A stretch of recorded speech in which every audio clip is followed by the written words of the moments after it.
That was my favorite part of the film, where they said, "Oh, this film was made by the State Department." I said, "I wish. They could have given me some money." Speaking of money, we have to talk about that, okay? And speaking of propaganda, that relates to money.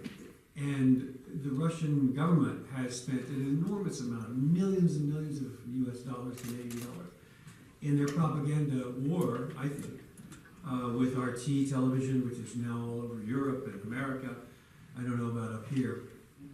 Can you get RT up here? Yeah.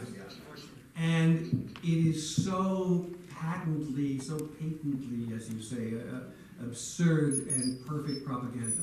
They take a small piece of information and they spread it into a big lie.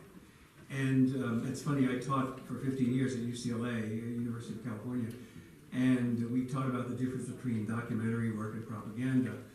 And it's just, they're perfect at it. So what you need to do, and the reason I made this film, is you need to support, not only emotionally and vocally, but financially, anybody who is doing the true story about what's going on the Ukrainian side.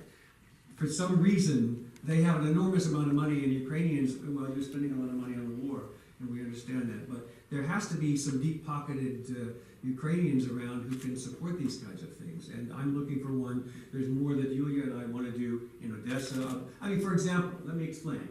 She just told me tonight over dinner that the Odesa Customs Service that she runs just added 132 million hryvnias to their revenue in the last month because of the changes that she's instituted there.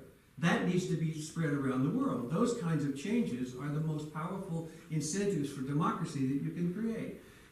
And she's in the middle of it. So I want to tell that story in little pieces. We'll talk about that.